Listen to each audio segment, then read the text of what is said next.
Greetings and sanitation film fans, Team Movies here. Since Oscar-winning actress Geena Davis is appearing on season 3 of Glow, which is of course the Netflix wrestling show, I decided to do my top 10 favorite Geena Davis movies because she's been always great. She mainly got her big break like towards the 80s and 90s. I mean, it's pretty cool seeing her make some sort of comeback now. Because I mean, she's she's of course always been great. So, and she's been in some instant classics and lots of really good stuff. So, with that being said, here's my 10 favorite Geena Davis movies. All right, coming in at number 10 is going to be a film called Cutthroat Island. Now, this is more of a guilty pleasure of mine. It's a pretty dumb comedy, but it's hilarious. I mean, you got Frank Langella, Matthew Modina's in this. I mean, you got Geena Davis as pretty much like a feisty character named Morgan Adams, who ends up inheriting her late father's Jellin and 1/3 of a match to bury Treasure Island, located in Cutthroat City. And so there she actually has to locate and pretty much scout his like two brothers, one of her brothers is a swashbuckling uncle named Dog Brown, played by Frank Langella, who pretty much also wants the treasure for himself. And the other one is a Latin-speaking physician named William Shaw, played by Matthew Modine from Stranger Things fame. I mean, Frank Langella and Matthew Modine were really great in this. It was pretty funny, a little dumb, but it's an interesting one. I mean, it was directed by Davis's then husband, Renee Harlan, who also gave us Die Hard 2, Cliffhanger, Deep Blue Sea, and loads of other interesting stuff. Yeah, this was pretty much mixed with action. It was mixed with comedy. I mean, Frank Langella as a pirate. What more could you ask for? And like I said, it was a dumb film, but it was pretty dumb fun. I mean, the movie got released in 95 or 94, around those two, and it's a really interesting one. Like, if you guys haven't seen Cutthroat Island yet, go check it out. It's a 90s classic. Alright, coming in at number 9 is going to be Tootsie. Now, this movie, of course, stars Dustin Hoffman as pretty much as this actor who wants, like, a role in this major play, but it pretty much turns out that they're only looking for females. So Dustin Hoffman's character decides to pretty much become a female so he can get in the play. And like Geena Davis's role is not as that big, but she plays a character named April Page, who's like a fellow cast member on the soap that Dustin Hoffman dressed up as. She's like very perky and like and she, it also gave us a glimpse of Davis's part acting talent and all that. Also, you got Sidney Pollack directed this movie. You also had Jessica Lange. I really liked Davis's interaction with Hoffman. Their interaction was pretty cool. Really funny little film. I mean, it has some really great heart. It's definitely probably one of the best movies of 1982. Really good film, and I really dug Davis's part. Like I said, it's not as big as most of like it's not that big a role or anything, but her part was pretty cool. But if you guys haven't seen Tootsie, go check it out. It's a really good one. All right. Coming in at number 8 is going to be a film called The Accidental Tourist. Now, this is actually the movie that won Davis her first Oscar win, and it's pretty much where after a murder of their young son, the marriage between this couple, this husband and wife, played by William Hurt and Kathleen Turner, disintegrates, and Turner's character named Sarah ends up moving out. So after a freak accident, ends up putting him in crutches. he decides to go and stay with his quirky siblings at a family home, and he ends up meeting this spirit woman named Mario, played by Geena Davis, who's like a dog trainer with a young son of her own, and he begins having developing a friendship, and this is, like I said, this is the movie that Geena Davis won her first Oscar for. It was a pretty good performance. I really liked her interaction with William Hurt. Kathleen Turner was pretty good in this, and yeah, pretty interesting little film. And if you guys haven't seen The Accidental Tourist, go give it a go. It's a really interesting one. Okay, coming in at number 7 is going to Stuart Little. Now, Stuart Little is, of course, based on the book, the children's book, and it's where, this couple wants to adopt a kid, but it turns out that they end up adopting a mouse voiced by Michael J. Fox, and their human son's not really keen on it at all, so there's, falling out between the son and Stuart Little.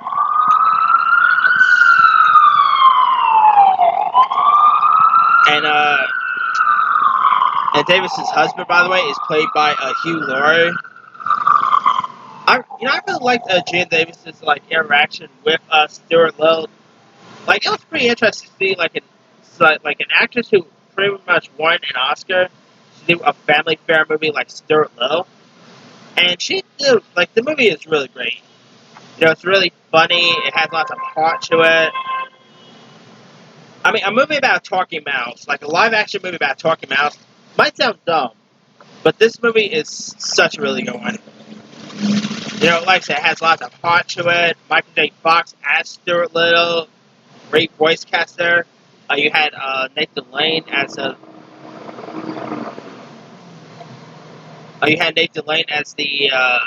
cat Snowball. Steve Zahn was the voice of Monty. Really cool voice cast as well. But of course, Davis and Hugh Laurie and Jonathan Lipnicki played the live action characters. But yeah, if you guys haven't seen Stuart Little, go check it out. And she also reprised her role for the sequel, which the sequel is good, just not as good as the first Stuart Little.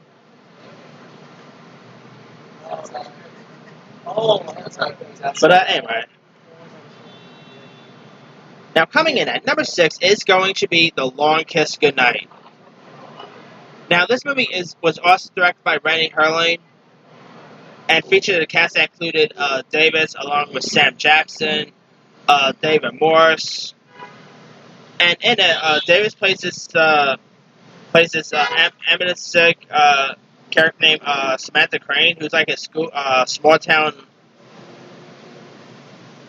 He's pretty much a school teacher who ends up learning that she's really a government assassin named Carly Baltimore, and so she pretty much has to go and track down a ruthless killer who's terrorizing a town. And it's a really interesting action film. I mean, most people probably add this as there's actually people who probably add this as their favorite Geena Davis movie. My number 1 is just her best. But yeah, Long Kiss Goodnight is a really interesting, gritty action film. I mean, the movie got released in the 90s, believe it or not. And, Rennie Harlin and Geena Davis were of course married in real life, so yeah, so there's that. Samuel L. Jackson was great in this. I mean, Samuel L. Jackson pretty much plays her partner, Pie Mitch Hennessy, and while Yvonne Zimmer plays Davis's young daughter in this, Craig Burko plays the soloist guy named Timothy, who's pretty much and you got David Morse, who was magnificent in this. I mean, David Morse is always great, let's be real there. But yeah, this movie was a really interesting. Yeah, this was a really interesting action film with great performances by Davis, by Jackson, and I think Davis got an Oscar nomination for the show, if I'm not mistaken. I gotta double check that. But that being said, if you guys haven't seen The Long Kiss Goodnight, go give it a go. And weird that we never got a sequel to this either, because I remember hearing words that they might make a sequel to Long Kiss Goodnight, but never really came to fruition. But I'll be down to see another one. I mean, especially with Davis and Jackson back, that would be cool. Might be a little too late, but Coming in at number 5 is going to Tim Burton's Beetlejuice.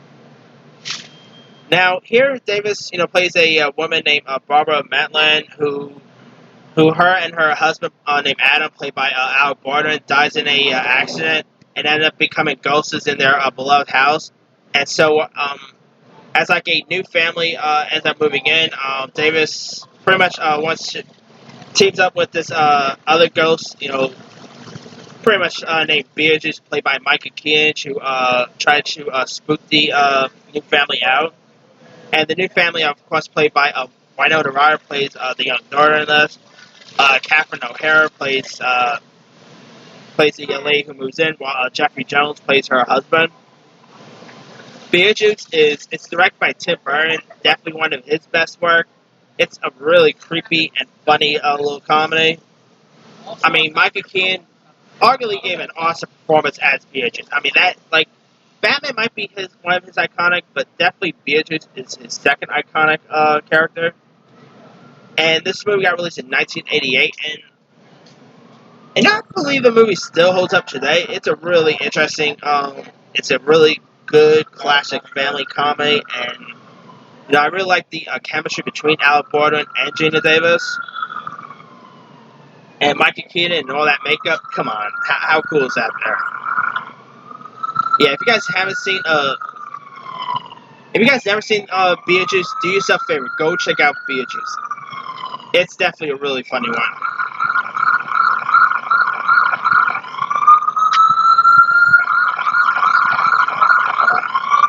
Huh?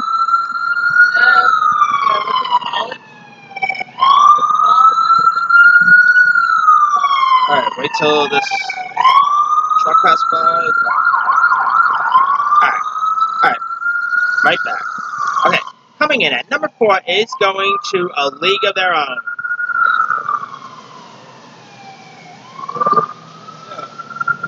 Now, A League of Their Own is probably my favorite baseball movie there is. It's great. You got Tom Hanks as pretty much a coach to or a female baseball team. You got Geena Davis playing a player named Dottie Henson, who's pretty much only stayed in the league for like a year, but like the film ends up showing a older Henson attending like the opening of a AAGPBL exhibit and all,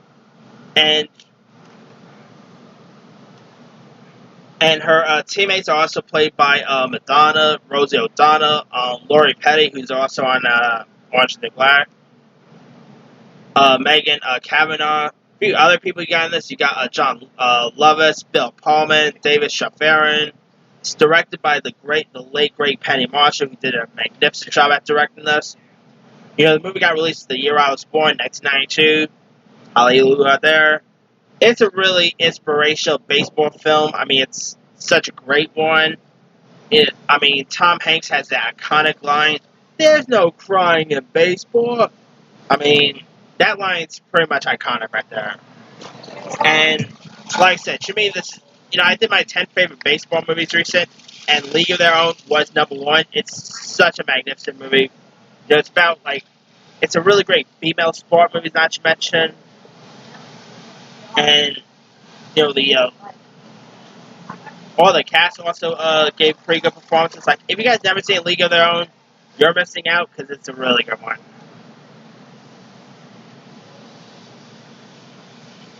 Coming in at number 3 is going to David Cronenberg's The Fly. Now, this film starred Geena Davis and Jeff Goldblum, who've worked together a couple of times before. Who I believe they were actually, I think they were either married or dating or something. I can't remember if they were dating or not. But I mean, in it, She pretty much plays like this character named Veronica Quilify, who's a journalist who begins a romance with Goblin's character, Seth Brunda, who's pretty much a eccentric but brilliant scientist who ends up becoming a fly due to a experiment gone wrong. And she's pretty much convoy of her pain at the climax of the movie when she actually has to be forced to kill Brundle and all, and she really like expresses raw emotion throughout the film. I mean,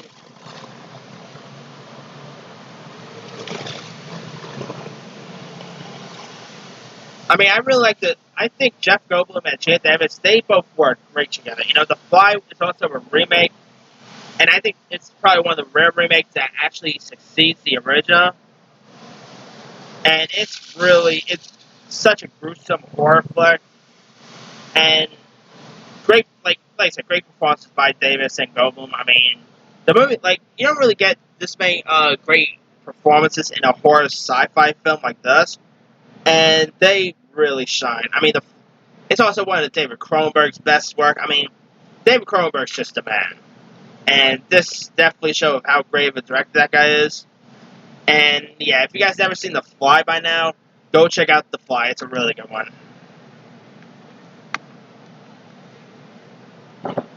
All right. Coming in at number 2 is going to Earth Girls Are Easy.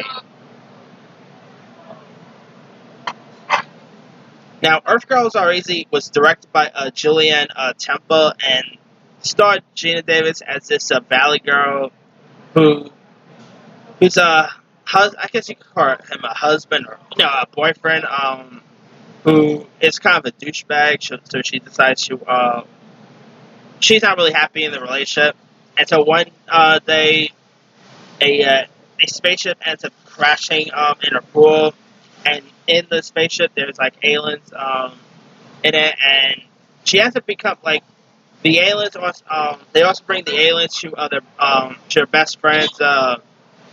She pretty much to her best friend's salon, and they become human by getting rid of all that hair, and the human alien forms, by the way, are played by Jeff Goldblum, Jim Carrey, and Damon Wayans. I really love Earth Girls Are Easy. You know, you got Julie Brown, who I thought was great at playing Davis's best friend. She also ends up having a romance with Jeff Goldblum's character. Once again, I mean, I gotta double check if they ever were married or dated or whatever, because they have great chemistry on screen. And Jim Carrey, I mean, this was actually before Jim Carrey became as big as he was. Like, the movie got released in 1988, and Jim Carrey, like, he's done stuff in the 80s, like Once Bitten and all that, but it was really the 90s that made Jim Carrey a major star. But I guess you could say Earth Girls Are Easy is probably one of his most underrated and underappreciated films. I thought he was great, and his like dynamic chemistry with Damon Wayans was really cool. I mean, they go from becoming aliens to humans. I mean, how cool is that? And the movie also has like a couple of music. Like, they call it a musical, but it only has like mainly 2 songs in it, and that's really it. I never considered this movie as a musical. Like, my definition of musical is films that has music throughout the whole film. That's my definition of music. But a film that has like just 2 songs in it, I'm not considered as a musical. But it still has some good songs though. Like Julie Brown's song "I'm a Blonde" is a good one. And yeah, and Geena Davis. I mean, that woman looked great here. Like, I'm not kidding. Like, Geena Davis looked pretty good back then, and I guess she looks okay now as well. But back then, yeah, Julian Temple. Like, I thought he did a pretty cool job at directing. I mean, yeah, if you guys never seen Earth Girls Are Easy by now, do yourself a favor. It's a really cool alien film, and you know, it's really funny. It has a lot of heart to it, not to mention. And yeah. if you guys like I said, go check out Earth Girls Are Easy. I mean, the movie is. I think the movie is unappreciated, and not many people like when you see people talk about best '80s gems. People barely bring up Earth Girls Are Easy. Like it's a really good one.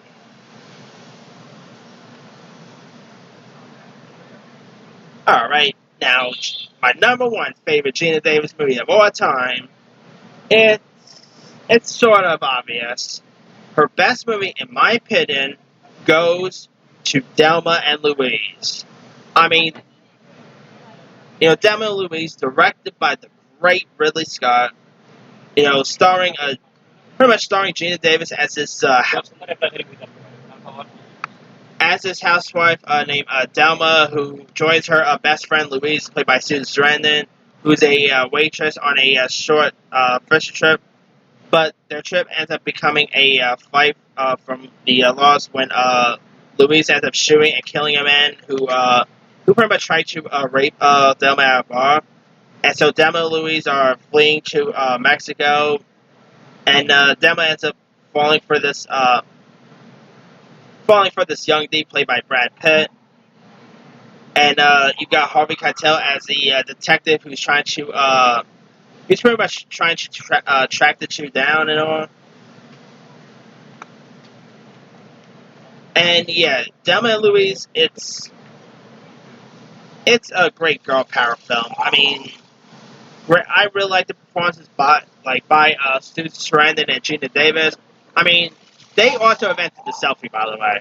I'm not lying. Geena Davis and Susan Sarandon were the ones who really invented selfie taking. Like, there's like a scene where Geena Davis and Susan Sarandon are taking a picture together, and that was pretty much before selfie became a thing. I mean, this movie got released actually in, I think, 1991, I believe, or 93. I know it came out early 90s, but Thelma and Louise, it's a great film. I mean, it has so much heart. It's a really interesting outlaw film. I mean, it's not really a western or anything, but it actually has like a western feel to it, And it's a great road trip movie. Like, if you really want to consider it, this movie is a full-on road trip film. And also, the ending is... I remember when I saw this movie, I did not see that ending coming. But I'm not going to spoil it, because I still don't know how many people who haven't... I still don't know if there's anyone who still haven't seen Thelma and Louise, so I'm not going to spoil or anything. But yeah, Thelma and Louise, it's a really great one.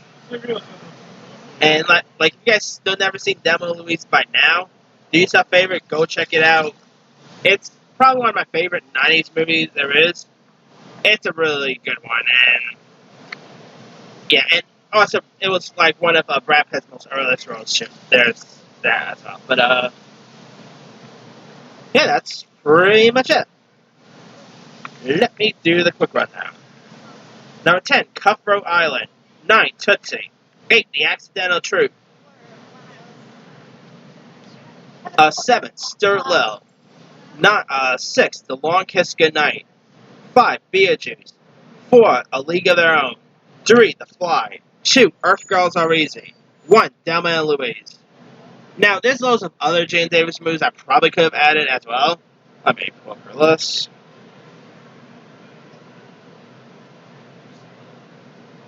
Okay. Geena Davis's other films includes... She was just in this movie called Don't Talk to Ireland, or Irene, which got released, I think, last year, I believe. She was just in a movie called Marjorie Prime. She was in a film called Me, Him, Her. She lended her voice to when Marnie was there. She was in Stuart Little 2. She was in Stuart Little 3, which was animated. Stuart Little 3 was animated, though. She was in that Dustin Hoffman movie, Hero, not to be confused with the Jet Li film. She was in Quick Change with Bill Murray. She was also in Transylvania with Jeff Goldblum. She was in Fletch with Chevy Chase. Angie Speechless, which also had Mikey Keaton in it.